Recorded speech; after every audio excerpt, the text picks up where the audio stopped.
ദൈവത്തിന് സ്തുതി, ദൈവത്തിന് സ്തുതി, യേശുവേ ആരാധന, യേശുവേ സ്തുതി, യേശുവേ സ്തോത്രം. പ്രിയ സഹോദരങ്ങളെ, ദൈവത്തിന്റെ കാരുണ്യത്തെപ്പറ്റി, അവിടുന്ന് തന്റെ മക്കളോട് കാണിക്കുന്ന കരുണയെപ്പറ്റി നമ്മളിപ്പോൾ ധ്യാനിക്കാൻ പോകുന്നു. ഉൽപ്പത്തി പുസ്തകത്തില് 1-ാമത്തെ അധ്യായം അവസാന ഭാഗത്തില് ദൈവം ആദത്തെ സൃഷ്ടിക്കുന്നതായിട്ട് നമ്മൾ കാണുന്നുണ്ട്. തന്റെ സൃഷ്ടികളെല്ലാം പൂർത്തിയാക്കി 6-ാം ദിവസം അവസാനം ആദത്തെ സൃഷ്ടിക്കുന്ന ദൈവം പറയുന്നു, നമുക്ക് നമ്മുടെ ഛായയിലും സാദൃശ്യത്തിലും മനുഷ്യനെ സൃഷ്ടിക്കാം. പ്രിയ സഹോദരങ്ങളെ, നമുക്ക് എന്ന് പറയുമ്പോൾ ദൈവത്തോടുകൂടി വേറെ 1-2 പേർ ഉണ്ടായിരിക്കുമെന്നുള്ളതാണ് എന്റെ സത്യം. ആദത്തെ ദൈവം സൃഷ്ടിക്കുന്നത് പുത്രനായ ദൈവത്തിന്റെ ഛായയിലും പരിശുദ്ധാത്മാവിന്റെ ജീവനും നൽകി പിതാവായ ദൈവം അവന് രൂപം നൽകുന്നു. ആ നിമിഷം മുതൽ തമ്പുരാന്റെ അളവറ്റ കരുണ അവനോടുകൂടി ഉണ്ടായിരുന്നു. ദൈവം മനുഷ്യനെ സൃഷ്ടിക്കുന്ന നിമിഷം മുതൽ അവന്റെ കരുണ, ദൈവത്തിന്റെ കരുണ അവനെ വലയം ചെയ്യുന്നു. കൊച്ചു കൊച്ചു കാര്യങ്ങളിൽ പോലും ശ്രദ്ധാലുവായ ദൈവത്തിന്റെ കാരുണ്യം മനുഷ്യനെ എപ്പോഴും അനുധാവനം ചെയ്യുന്നതായിട്ട് നമുക്ക് കാണാൻ കഴിയും. ഉൽപ്പത്തി പുസ്തകത്തിന്റെ തുടർന്ന് നമ്മൾ വായിക്കുമ്പോൾ നമുക്ക് കാണാം, തന്റെ സൃഷ്ടികളെയെല്ലാം മുന്നിൽ നിർത്തിക്കൊണ്ട് ദൈവം ആദത്തെ കാണിച്ചു കൊടുക്കുകയാണ്. അവനെല്ലാം ഇതെല്ലാം കണ്ടു, അവൻ വിളിച്ചതെല്ലാം അതിനക്ക് പേരായി തീരുകയും ചെയ്തു. പക്ഷെ ഒരു കാര്യത്തിൽ മാത്രം ആദത്തിന്റെ മുഖം എന്തോ മ്ലാനവതനായതുപോലെ കർത്താവിന് തോന്നി. അവന് പറ്റിയ ഒരു ഇണയെ അവൻ അവിടെ കണ്ടില്ല. അതായിരുന്നു കാരണം. സ്നേഹപിതാവായ ദൈവം, കരുണാമനായ തമ്പുരാൻ അവന്റെ മനോഗതം മനസ്സിലാക്കി അവനെ ഉറക്കെ കിടത്തി അവന്റെ വാരിയിൽ നിന്ന് ഹവ്വായെ അവൻ രൂപപ്പെടുത്തിയെടുക്കുകയാണ്. തന്റെ കൊച്ചു കൊച്ചു ദുഃഖങ്ങൾ പോലും, തന്റെ സൃഷ്ടികളുടെ കൊച്ചു കൊച്ചു ദുഃഖങ്ങൾ പോലും കരുണാമയനായ തമ്പുരാൻ കാണിക്കുന്ന അനന്തമായിട്ടുള്ള ശ്രദ്ധയാണ് അത് കാണിക്കുന്നത്. ഹവ്വായെ മുന്നിൽ നിർത്തിക്കൊണ്ട് ആദത്തെ വിളിച്ചു നിർത്തി ആദം പറഞ്ഞു, ഇതാ ഒടുവിൽ എന്റെ മാംസത്തിൽ നിന്നുള്ള മാംസവും അസ്ഥിയിൽ നിന്നുള്ള അസ്ഥയും. പ്രിയമക്കളെ, വീണ്ടും നമ്മൾ 3-ാം അധ്യായത്തിലേക്ക് കടന്നു ചെല്ലുമ്പോൾ ഉൽപ്പത്തി പുസ്തകത്തിൽ തന്നെ നമ്മൾ കാണുന്നുണ്ട്, ആദത്തിന്റെയും ഹവ്വായുടെയും പാപം മൂലം അവർ അധപതിച്ചു പോകുന്നത് നമ്മൾ കാണുന്നു. തമ്പുരാന്റെ മുമ്പില് അനുസരണക്കേട് കാണിച്ച് അവര് പാപത്തിൽ മുങ്ങിപ്പോകുമ്പോൾ തമ്പുരാൻ അവരെ പറുദീസയിൽ നിന്ന് പുറത്താക്കുന്നുണ്ട്. അപ്പോഴും കരുണാമയനായ തമ്പുരാൻ അവരെ പറുദീസയിൽ നിന്ന് പുറത്താക്കിയാൽ പോലും തീർത്തും അവരെ അവഗണിക്കുകയോ ഉപേക്ഷിക്കുകയോ ചെയ്യുന്നില്ല. പിതാവായ ദൈവം അവരെ സന്ദർശിക്കാനായിട്ട് വന്നപ്പോൾ അവര് നഗ്നനാണെന്ന് കണ്ട് ഒരു തോൽ വസ്ത്രമുണ്ടാക്കി അവരെ ധരിപ്പിച്ചു എന്നാണ് പറയുന്നത്. നോക്കൂ, കൊച്ചു കൊച്ചു കാര്യങ്ങളിൽ പോലും തന്റെ പ്രിയ സൃഷ്ടികളോട് കരുണ കാണിക്കുന്ന തമ്പുരാനെ നമ്മൾക്കിവിടെ കാണാൻ കഴിയും. എന്ന് മാത്രമല്ല, ഈ ഭൂമിയിൽ ജീവിക്കുവാൻ കൂടി അവരെ അനുവദിക്കുകയാണ് തമ്പുരാൻ. അല്പം സ്വല്പം കഷ്ടപ്പാടുകളൊക്കെ ഉണ്ടെങ്കിൽ പോലും ഈ ഭൂമിയിൽ നിങ്ങൾ അധ്വാനിച്ച് കാലയാപനം ചെയ്യുവിൻ എന്നുള്ള അനുവാദവും അവർക്ക് കൊടുക്കുന്നു. പ്രിയ സഹോദരങ്ങളെ, ഉൽപ്പത്തിയുടെ 4-ാം അധ്യായത്തിലേക്ക് നമ്മൾ ചെല്ലുമ്പോൾ നമ്മൾ കുറച്ചും കൂടി നമ്മൾ തീക്ഷ്ണതയുള്ള ദൈവത്തിന്റെ കാരുണ്യത്തെപ്പറ്റി നമ്മൾ കാണുകയാണ്. അസൂയയുടെ പേരിൽ തന്റെ സഹോദരനെ കൊലപ്പെടുത്തിയ കായനോട് ദൈവം അവിടെ കരുണ കാണിക്കുന്നതായിട്ട് നമുക്ക് കാണാൻ കഴിയും. കർത്താവ് ചോദിക്കുന്നു, കായൻ, നിന്റെ സഹോദരൻ എവിടെ? അവൻ പറയുന്നുണ്ട്, ഞാൻ എന്റെ സഹോദരന്റെ കാവൽക്കാരനാണോ? ദൈവം പറയുന്നു, അവന്റെ രക്തത്തിന്റെ നിലവിളി എന്റെ കാതുകളിൽ എത്തുന്നു. നിന്റെ കയ്യിൽ നിന്ന് ഊർന്നു വീഴുന്ന രക്തത്തുള്ളികൾ ഇതാ വിഴുങ്ങുവാനായിട്ട് ഭൂമി വാവിളർന്നു നിൽക്കുന്നു, ഞാൻ കാണുന്നു. നീ ഈ ഭൂമിയിൽ ശപിക്കപ്പെട്ടവനായിരിക്കും എന്ന് പറഞ്ഞ് കായനെ ശിക്ഷിക്കുന്ന ദൈവത്തെ നമ്മൾ കാണുന്നു. നീ ഈ ഭൂമിയിൽ അലഞ്ഞു നടക്കും, ഈ ഭൂമി നിനക്ക് ഫലം തരികയില്ല എന്ന് പറഞ്ഞ് ശിക്ഷിക്കുന്ന ദൈവത്തെ നമ്മൾ കാണുന്നു. പക്ഷേ കായൻ പറയുന്നു, പിതാവായ ദൈവമേ, ഇത് കഠിനമാണ്, ഇത് താങ്ങുവാൻ എനിക്ക് കെൽപ്പില്ല എന്ന്. ആ നിമിഷം തന്നെ സ്നേഹമായ തമ്പുരാന്റെ കരളനെയുന്നതായിട്ട് നമ്മൾ കാണുന്നു. അവിടുന്ന് പറയുന്നു, കായൻ ദൈവത്തോട് പരാതി പറയുന്നു, ഈ ഭൂമിയിൽ എനിക്ക് ജീവിക്കാനായിട്ട് കഴിയില്ല, എല്ലാവരും എന്നെ വേട്ടയാടും, വന്യമൃഗങ്ങൾ എന്നെ ഉപദ്രവിക്കും, കാണുന്നവരൊക്കെ എന്നെ കൊല്ലാനായിട്ട് ശ്രമിക്കും. ദൈവത്തിന്റെ കരുണ അവിടെ വർഷിക്കുകയാണ്. ദൈവം പറയുന്നു, കായന്റെതിരെ കൈ ഉയർത്തുന്നവനെ ഞാൻ 7 ഇരട്ടിയായി ശിക്ഷിക്കുമെന്നാണ് ദൈവം പറയുന്നത്. എന്ന് മാത്രമല്ല, അവന്റെ നെറ്റിയിൽ അവൻ സംരക്ഷണത്തിന്റെ മുദ്ര പതിച്ച് കരുണ കാണിക്കുന്ന തമ്പുരാനെ നമുക്ക് കാണാം. സ്വന്തം സഹോദരനെ കൊന്നവനോട് പോലും കരുണാമനായ തമ്പുരാൻ ഇത്രയേറെ കരുണ കാണിക്കുന്നതായിട്ട് നമ്മൾ കാണുന്നു. നോക്കൂ സഹോദരങ്ങളെ, തമ്പുരാന്റെ കരുണയുടെ ആധിക്യം എത്രമാത്രമാണ് നമുക്ക് അളക്കാൻ കഴിയാത്ത കാരുണ്യമാണ് തമ്പുരാൻ നമ്മൾക്ക് തന്നുകൊണ്ടിരിക്കുന്നത്. വീണ്ടും നമ്മൾ പുറപ്പാടിന്റെ പുസ്തകത്തിലേക്ക് നമ്മൾ പോകുമ്പോൾ നമുക്ക് കാണാം, മോശയുടെ നേതൃത്വത്തിൽ കാനാൻ ദേശത്തേക്ക് ഇസ്രായേൽ ചെന്ന് നയിക്കപ്പെടുമ്പോൾ വളരെയധികം കഷ്ടതകളിൽ നിന്ന് ദൈവം അവരെ മോചിപ്പിച്ചു കൊണ്ടുപോകുന്നത് മോശയുടെ നേതൃത്വത്തില്. പക്ഷേ എന്തെങ്കിലും ചെറിയൊരു കുറവ് അവർക്ക് വരുമ്പോൾ തന്നെ അവർ മോശയ്ക്കെതിരായിട്ടും അഹരോനെതിരായിട്ടും ദൈവത്തിനെതിരായിട്ടും പ്രവർത്തിക്കുന്നതായിട്ട് നമ്മൾ കാണുന്നു.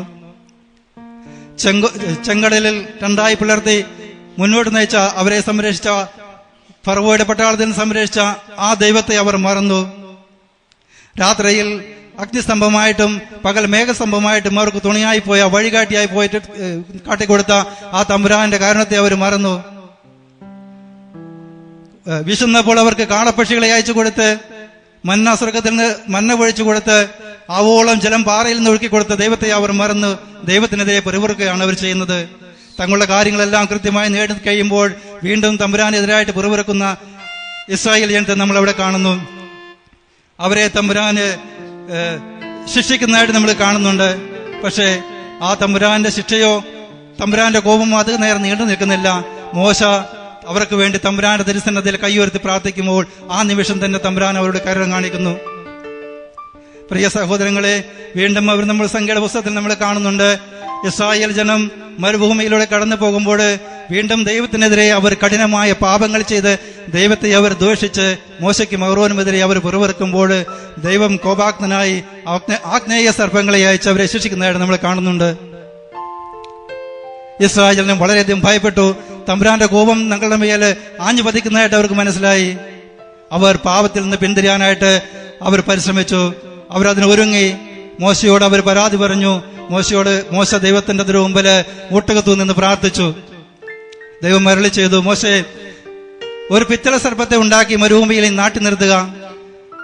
സർപ്പദംശനം ഏൽക്കുന്നവരെല്ലാം അതിലേക്ക് നോക്കിക്കഴിഞ്ഞാൽ അവരെല്ലാവരും രക്ഷപ്പെടും.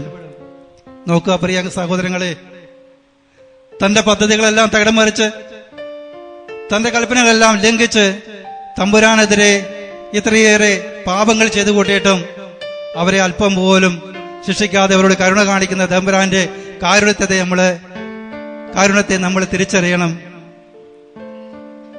നമ്മൾ വീണ്ടും നമ്മൾ കാണുന്നുണ്ട്, ഈ പാപത്തിന്റെ എല്ലാം പടുകുഴിയിൽ അവർ വീഴുമ്പോഴും തമ്പുരാൻ അവരെ ഒരു കുറവും കൂടാണ്ട് എല്ലാ തരത്തിലും അവരെ സഹായിച്ചുകൊണ്ട് അമൂല്യമായിട്ടുള്ള യുദ്ധത്തിൽ അവരെ വിജയിപ്പിച്ചുകൊണ്ട് തമ്പുരാൻ അവരെ മുന്നോട്ട് നയിക്കുന്നതായിട്ട് നമുക്ക് കാണാൻ സാധിക്കും. തമ്പുരാന്റെ കാരുണ്യം ദൈവം ഇവിടെ അവസാനിക്കുന്നില്ല. ഈ ഇസ്രായേൽ ജനത്തിന്റെ കാരുണ്യത്താൽ ഇസ്രായേൽ ജനം ദൈവത്തിന്റെ കാരുണ്യത്താൽ അവരുദ്ദേശിച്ച കാനാൻ ദേശത്തിലേക്ക് അവർ എത്തിച്ചേരുന്നു.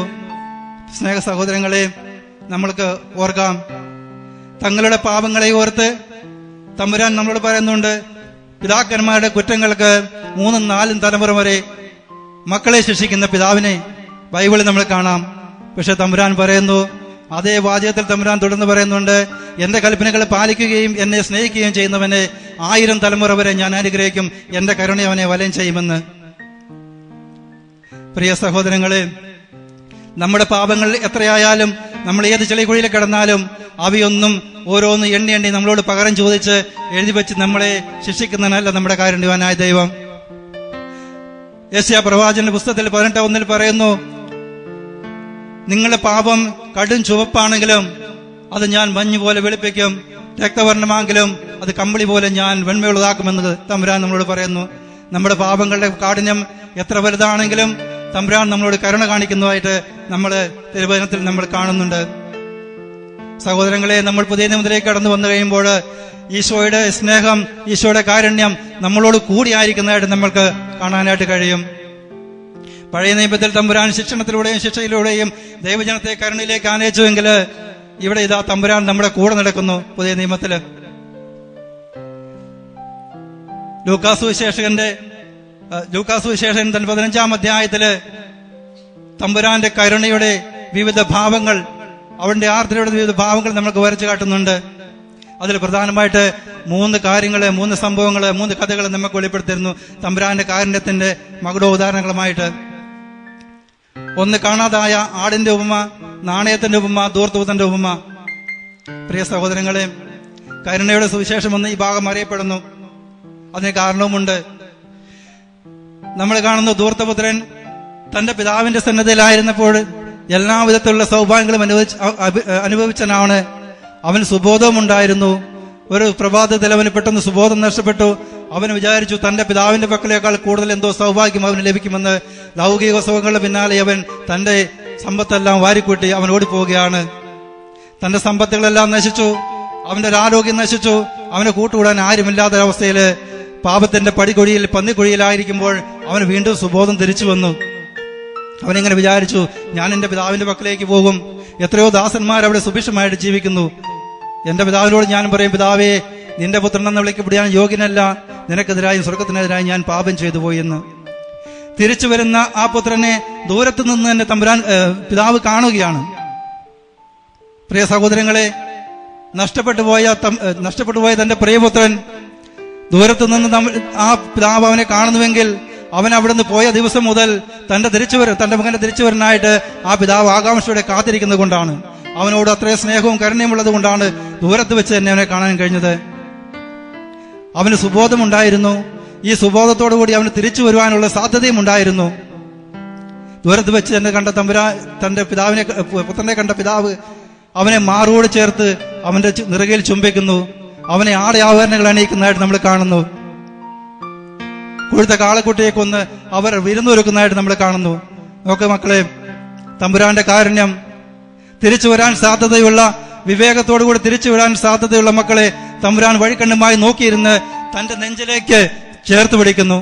ആ തിരിച്ചു വന്ന മകന്റെ സ്ഥാനം അവന്റെ നെഞ്ചിലാണ്.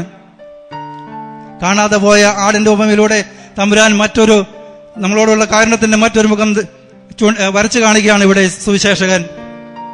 മനുഷ്യന്റെ പതനത്തിന്റെ മറ്റൊരു ദൃഷ്ടാന്തം ഇവിടെ കാണിക്കുകയാണ്. മുള്ളുകൾക്കിടയിൽ ഞെരഞ്ഞു കുടുങ്ങി കിടക്കുന്ന, അല്ലെങ്കിൽ ഏതെങ്കിലും കിണയിൽപ്പെട്ട് കിടക്കുന്ന ആ ആട്ടിൻകുട്ടിയെ, അതിന് സുബോധമുണ്ട്, പക്ഷെ അവന് തിരിച്ചു വരാനായിട്ട് കഴിയുന്നില്ല. കാരണം പാപത്തിന്റെയോ മറ്റേതെങ്കിലും ബന്ധങ്ങളിലെയോ നീരാളിപ്പെടുന്നതിൽ അവൻ കുടുങ്ങിക്കിടക്കുകയാണ്. അവനാകപ്പാടെ ചെയ്യാൻ കഴിയുന്ന ഒന്നേ ഉള്ളൂ, അവൻ ഉറക്കെ നിലവിളിക്കാൻ കഴിയും. അവൻ നിലവിളിച്ചു. ആ നിലവിളി കേട്ട തമ്പുരാൻ ആ നിലവിളി കേട്ട ഭാഗത്ത് ചെന്ന് അവനെ കോരിയെടുത്തു. ആ ആട്ടിൻകുട്ടിയുടെ സ്ഥാനം ദൈവത്തിന്റെ തോളത്താണ് സഹോദരങ്ങളെ. ഇനി മൂന്നാമതായിട്ട് നമ്മൾ കാണുന്നു, കാണാതെ പോയ നാണയത്തിന്റെ ഉപമ. ഈ ആട്ടിൻകുട്ടിയോ, മുള്ളിൽ കുടുങ്ങിയ ആട്ടിൻകുട്ടിയോ ധൂർത്തപുത്രനെ പോലെയോ സ്വന്തം സംവേദിക്കാനും ദൈവത്തെ വിളിച്ച് കരയാനോ പ്രതികരിക്കാനോ ശേഷിയില്ലാത്ത നാണയമാണ്. അത് വീണ് കിടക്കുമ്പോൾ ഒരുപക്ഷെ അല്പം ദൂരത്തേക്ക് മാറി ഉരുണ്ട് അതൊരു ഇരുട്ടിൽ മൂലയിൽ അത് പതുങ്ങിക്കിടക്കും. അതിന് തമ്പുരാനെ വിളിച്ച് കരയുവാനുള്ള സാധ്യതകളില്ല, അതിന് സ്വയം രക്ഷപ്പെടുവാനുള്ള സാധ്യതകളില്ല. ഒരു മനുഷ്യന്റെ ഏറ്റവും ദയനീയമായ അവസ്ഥയാണ് അത് കാണിക്കുന്നത്.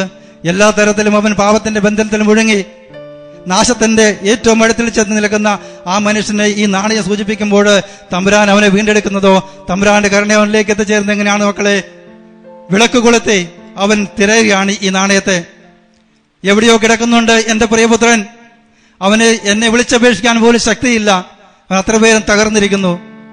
അടിച്ചുവാരി തമ്പുരാൻ ആ പ്രിയപുത്രനെ കണ്ടെത്തുന്നു.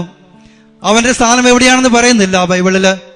നമുക്ക് അറിയാം, ഏറ്റവും വിലപിടിപ്പെട്ടുള്ള ഒരു നാണയം നഷ്ടപ്പെട്ട് കഴിയുമ്പോൾ, അത് നമുക്ക് വീണ്ടും കിട്ടിക്കഴിയുമ്പോൾ ഒരിക്കലും നഷ്ടപ്പെടാത്തതായിട്ട് ഒരു സ്ഥലത്ത് നമ്മൾ അത് കൊണ്ടുവെക്കും. പ്രിയമക്കളെ, ഞാൻ പറയുന്നു, ആ നാണയം തമ്പുരാന്റെ ഹൃദയത്തിൽ തമ്പുരാൻ സൂക്ഷിച്ചു, ആർക്കും വിട്ടുകൊടുക്കാതെ, ഒരിക്കലും നഷ്ടപ്പെടാതെ. ഇനിയും തമ്പുരാന്റെ കരുണയെ നമ്മൾ കാണുമ്പോൾ നമുക്ക് കാണാം, ഏറ്റവും അമൂർത്തമായിട്ട് തമ്പുരാന്റെ ആ കരുണയുടെ മൂർത്തിപാത്മാവായിട്ട് നമുക്ക് കാണാൻ കഴിയും. നമ്മുടെ ഈ കുരിശിലേക്ക് നോക്കുക, തമ്പുരാന്റെ തിരുമുറിവിലേക്ക് നോക്കുക, അവന്റെ തിരുമുഖത്തേക്ക് നോക്കുക. ഇതിൽ കൂടുതൽ എന്തൊരു കാരുണ്യമാണ് മക്കളെ നമുക്ക് ലഭിക്കാനുള്ളത്? കാരുണ്യത്തിന്റെ ഏറ്റവും അവസാന വാക്കായിട്ട് തമ്പുരാൻ കർത്താവ് കുരിശിൽ കിടക്കുന്നു. ആകാശത്തിനും ഭൂമിയിലും മധ്യേ 3 ആണികളിൽ തൂങ്ങിക്കിടക്കുന്നു. യോഹന്നാൻ സുവിശേഷത്തിൽ പറയുന്നുണ്ട്, യോഹന്നാൻ സുവിശേഷത്തിൽ 3:16 പറയുന്നു, തന്റെ പ്രിയമക്കളെ വീണ്ടെടുക്കുവാൻ വേണ്ടി എത്രയേറെ തന്റെ പ്രിയപുത്രനെ ലോകത്തിന് നൽകുവാൻ തക്കവിധം അവന് യാതൊരു തരത്തിലുള്ള കുറവുകളോ പോരായ്മകളോ വരാതെ പാപത്തിൽ നിന്ന് വീണ്ടെടുക്കുവാൻ വേണ്ടി തന്റെ പ്രിയപുത്രനെ ലോകത്തിലേക്ക് അയക്കുവാൻ തക്ക വിധം ദൈവം ലോകത്തെ അത്രമാത്രം സ്നേഹിച്ചു. ഈ കാരുണ്യത്തിന് നിരളമാണ് തമ്പുരാൻ മക്കളെ ഈ കുരിശിൽ നമ്മൾ കാണുന്നത്. സ്നേഹപിതാവിന്റെ കരുണ ഒരിക്കലും നമ്മളെ വിട്ടുപിരിയുന്നില്ല.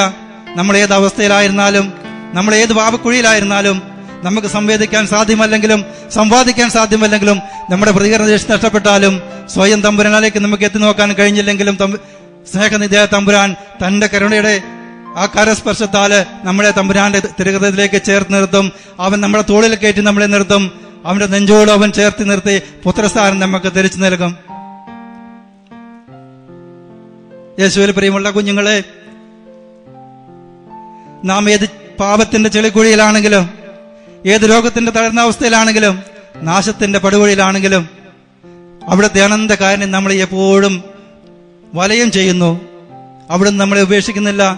തമ്പുരാന് കരുണ അത്രയേറെ വലുതാണ്. ഒരുവൻ പോലും നശിച്ചു പോകാൻ അവിടുന്ന് ആഗ്രഹിക്കുന്നില്ല. പ്രിയമക്കളെ, എന്റെ പാപത്തിന്റെ ഏതവസ്ഥയിലായിരുന്നാലും, ഏത് തകർന്ന അവസ്ഥയിൽ ഞാൻ ആയിരുന്നാലും, എന്നെ രക്ഷിക്കാൻ കൽപ്പുള്ളവനാണ് എന്റെ പ്രിയ തമ്പുരാൻ. നമുക്ക് നമ്മളിലേക്ക് തന്നെ നമുക്ക് തിരിയാം. നമ്മുടെ പാപാവസ്ഥകളിലേക്ക് നമുക്ക് തിരിയാം. ഞാൻ ഏതവസ്ഥയിലാണോ ഉള്ളത്? ധൂർത്തനെ പോലെ ഞാൻ പന്നിക്കുഴിയിലായിക്കാണ് കിടക്കുന്നത്. കാണാതായ നാണയത്തെ പോലെ എനിക്ക് പ്രതികരിക്കാൻ ശേഷിയില്ലാതെ കിടക്കുകയാണോ? അതോ ഈ ലോകസുഖങ്ങളുടെ നീരാളിപ്പിടുത്തത്തിൽ ഞാൻ വീണ് പിടിചയിൽ അമർന്നപ്പെട്ടു പോയ ആട്ടിൻകുട്ടിയെ പോലെയാണോ ഞാൻ? നമുക്ക് സ്വയം പരിശോധിക്കാം. തമ്പുരാന്റെ കരുണയിലേക്ക് നമ്മളെ തന്നെ നമുക്ക് കൊണ്ടുപോകാം. യേശു തമ്പുരാന്റെ കരുണയുടെ സ്പർശത്താൽ, അവന്റെ തിരുമുറിവിൽ നിന്നുന്ന തിരിച്ചോരയാൽ നമ്മളെ അവന് കഴുകും. അവന്റെ തിരുമുറിവിലേക്ക്, അവന്റെ നെഞ്ചിലേക്ക് അവൻ നമ്മളെ ചായച്ചു വെക്കും. സ്നേഹപിതാവിന്റെ ആ കരവരത്തേക്ക് നമുക്ക് നടന്നു നീങ്ങാം. നമ്മളെ തന്നെ നമുക്ക് പൂർണ്ണമായി സമർപ്പിക്കാം. നമ്മുടെ കഷ്ടങ്ങളെ, നമ്മുടെ നഷ്ടങ്ങളെ, നമ്മുടെ വേദനകളെ, നമ്മുടെ പാപാവസ്ഥയെ നമുക്ക് തമ്പുരാനത്തിന് മുമ്പിലേക്ക് സമർപ്പിച്ച് നമുക്ക് പ്രാർത്ഥിക്കാം. നമ്മുടെ കുടുംബാംഗങ്ങള്, നമ്മുടെ മാതാപിതാക്കള്, നമ്മുടെ പൂർവികര്, നമ്മള് വഴി തമ്പുരാന്റെ സന്നദ്ധയിൽ നമ്മൾ ചെയ്തു പോയിട്ടുള്ള വന്നുപോയിട്ട് എല്ലാ പാപങ്ങളെയും നമുക്ക് ഓർക്കാം. തമ്പുരാന്റെ അനുതാപക്കടലിലേക്ക് മുക്കിയെടുക്കാൻ നമ്മളെ തന്നെ തമ്പുരാന്റെ മുമ്പിൽ നമ്മൾ സമർപ്പിക്കാം. ഈശോ തമ്പുരാൻ നമ്മളോട് കാണിക്കുന്ന അനന്തമായ കാരുണ്യത്തെ, സ്നേഹത്തെ ഓർത്ത് തമ്പുരാന്റെ തിരുസന്നദ്ധയിൽ മക്കളെ ഇരു കരങ്ങളും ഉയർത്തി നമുക്ക് തമ്പുരാനെ സ്തുതിക്കാം. എല്ലാം തമ്പുരാന്റെ സന്നദ്ധയിൽ നമ്മൾ കാഴ്ചവെച്ച് നമ്മൾ സ്തുതിക്കുന്നു. ദൈവമേ, നിന്റെ തിരുസന്നിധി ഞങ്ങൾ ഇതാ സർവ്വതും കാഴ്ചവെക്കുന്നു.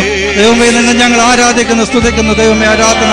ദൈവമേ, കരുണയായിരിക്കണമേ എന്ന് ഞങ്ങൾ പ്രാർത്ഥിക്കുന്നു. യേശുവേ, സ്തുതിക്കുന്നു. ദൈവമേ, ആരാധിക്കുന്നു. ദൈവമേ, മഹത്വപ്പെടുന്നു. ദൈവമേ, ഞങ്ങൾക്കുള്ളതെല്ലാം ഞങ്ങൾ കാഴ്ചവെക്കുന്നു. തമ്പുരാനെ, നിന്റെ തിരുമുമ്പിൽ ഞങ്ങൾ അടിയുറ വെച്ച് ഞങ്ങൾ പ്രാർത്ഥിക്കുന്നു. കർത്താവേ, കരുണയായിരിക്കണമേ തമ്പുരാനെ ഞങ്ങളൊന്ന് പ്രാർത്ഥിക്കുന്നു.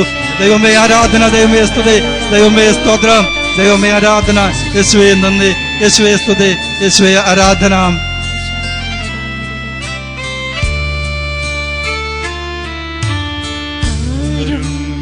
കടലാണു ദൈവം, കരുണതൻ ഉറവിടം ദൈവം, ഇപ്പോഴും എപ്പോഴും ഏതേതു നേരവും കരുണയൊഴുക്കുന്ന ദൈവം,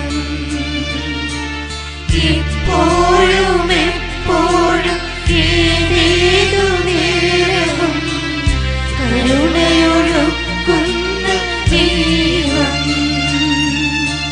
കാരുണ്യ കടലാണു ദൈവം, കരുണതൻ ഉറവിടം ദൈവം,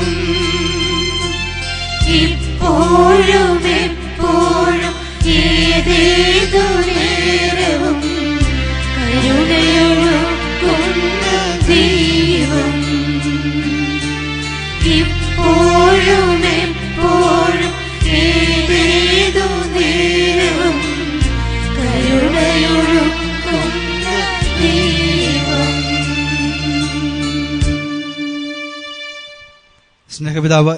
സ്നേഹപിതാവിന്റെ കാരുണ്യം, അവിടുത്തെ കരുണ ആവോളം അനുഭവിച്ച് നമ്മള് തമ്പുരാന്റെ തിരുസന്നിധിയില്, തമ്പുരാന്റെ തിരുമുമ്പില് അവിടുത്തെ മഹത്വപ്പെടുത്തുവാനും അവിടത്തേക്ക് നന്ദി പറയാനും അവിടുത്തെ സ്തുതിക്കുവാനും കടപ്പെട്ടവരാണ്. തിരുവചനം പറയുന്നു, ഭൂമിയിൽ മനുഷ്യൻ ഭൂമിയിൽ ദൈവത്തിന്റെ എല്ലാ സൃഷ്ടികളും അവൻ ചരാചരങ്ങളും മനുഷ്യരെയും ഏറ്റവും പ്രഥമവും പ്രധാനവുമായ കടമ അവിടുത്തെ സ്തുതിക്കുക, അവിടുത്തെ ആരാധിക്കുക, അവിടുത്തെ മഹത്വപ്പെടുത്തുകയും ചെയ്യുക എന്നതാണ്. എബ്രായരുടെ പുസ്തകത്തില് എബ്രായർക്ക് എഴുതിയ ലേഖനത്തിലെ 12:29 പൗലോസ് പ്രകാരം പറയുന്നു, ദൈവത്തിന് സ്വീകാര്യമായിട്ടുള്ള ആരാധന ഭയഭക്തി ആദരങ്ങളോടെ നമുക്ക് സമർപ്പിക്കാം.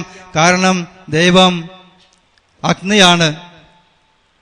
ദൈവം നമ്മളെല്ലാം വിഴുങ്ങുന്ന അഗ്നിയാണ്. അതുകൊണ്ട് ദൈവത്തിന് സ്വീകാര്യമായ ആരാധന നമുക്ക് സമർപ്പിക്കാം.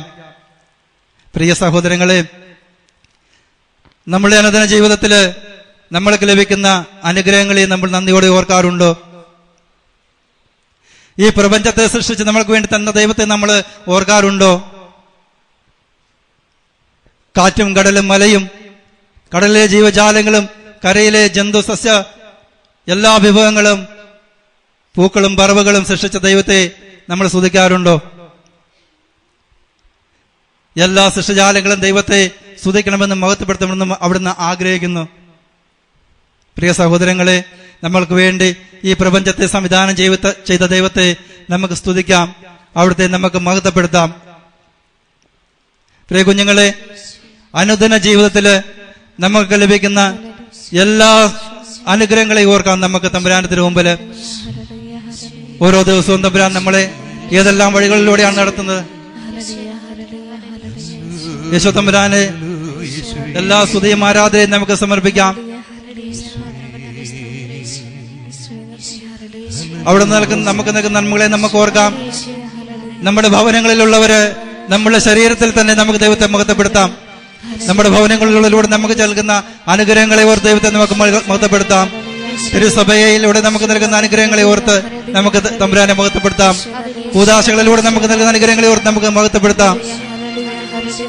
സഹനങ്ങളിൽ നമുക്ക് ദൈവത്തെ മഹത്വപ്പെടുത്താം. മക്കളെ, തമ്പുരാന്റെ തിരുസന്നിധിയിലേക്ക് എത്തുവാൻ ഏറ്റവും ഉദാത്തമായ മാർഗമാണ് സഹനങ്ങളില്, എന്റെ വേദനകളില്, എന്റെ നൊമ്പരങ്ങളില്, എന്റെ രോഗങ്ങളില്, എന്റെ സഹനങ്ങളിലും എന്റെ വേദനകളിലും തമ്പുരാനെ മഹത്വപ്പെടുത്തുമ്പോൾ എനിക്ക് എന്നെ കാത്തു നിൽക്കുന്നത് അനുപമമായ സ്വർഗീയ സൗഭാഗ്യമാണെന്ന് നമ്മൾക്ക് ഓർക്കാം. ദൈവത്തെ മഹത്വപ്പെടുത്തുമ്പോൾ അവിടുത്തെ സ്നേഹം നമ്മളെ വലയം ചെയ്യുന്നു. പരിശുദ്ധാത്മാവിനാൽ നമ്മൾ നിറയുന്നു. പരിശുദ്ധ അമ്മയെ പോലെ, അൽഫോൻസ് അമ്മയെ പോലെ, സകല വിശുദ്ധരെ പോലെ സഹനങ്ങളിലും ദൈവത്തെ വാഴ്ത്തി ദൈവത്തെ സ്തുതിച്ച് സ്വർഗത്തിൽ എത്തിച്ചേരുവാനായിട്ട് നമുക്ക് ശ്രമിക്കാം.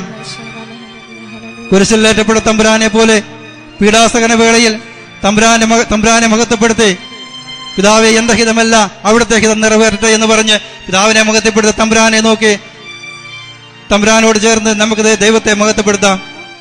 ഇതാ കർത്താവിന്റെ ദാസി എന്ന് പറഞ്ഞുകൊണ്ട് തന്റെ സഹനങ്ങളെയെല്ലാം ഹൃദയത്തിൽ സംഗ്രഹിച്ച പരിശുദ്ധ അമ്മയോട് ചേർന്ന് നമുക്ക് ദൈവത്തെ മഹത്വപ്പെടുത്താം. തമ്പുരാൻ നന്ദി, നമ്മൾക്ക് തരുന്ന എല്ലാ നന്മകൾക്കും തമ്പുരാൻ നന്ദി ആഗ്രഹിക്കുന്നു. തമ്പുരാൻ പറയുന്നുണ്ട്, 10 കുഷ്ഠരോഗികൾ സുഖപ്പെട്ടപ്പോൾ തമ്പുരാൻ പറയുന്നുണ്ട്, ഒരുവൻ മാത്രം തിരിച്ചു വന്ന് തമ്പുരാനെ മഹത്വപ്പെടുത്തി. തമ്പുരാൻ നന്ദി പറഞ്ഞപ്പോൾ അവിടുന്ന് പറയുന്നു, 10 പേരല്ലേ സുഖപ്പെട്ടത്, ബാക്കി 9 പേരെവിടെ? ഈ വിജാതിനല്ലാതെ മറ്റാർക്കും തിരിച്ചു വന്ന് ദൈവത്തെ മഹത്വപ്പെടുത്താൻ സാധിച്ചില്ലല്ലോ എന്ന്. നമ്മുടെ നിരന്തരമായ അനുഗ്രഹങ്ങളില് തമ്പുരാൻ നമ്മളോട് കാരണത്താല് ദൈവത്തെ നമുക്ക് മഹത്വപ്പെടുത്തി ദൈവത്തെ നമുക്ക് ആരാധിക്കാം. ദൈവമേ, സ്തുതിയെ ആരാധന സമർപ്പിക്കാൻ നമുക്ക് ഇരുകരങ്ങളും ഉയർത്തി ദൈവത്തെ നമുക്ക് ആരാധിക്കാം, സ്തുതിക്കാം, മഹത്വപ്പെടുത്താം. യേശുവേ നന്ദി, യേശുവേ ആരാധന.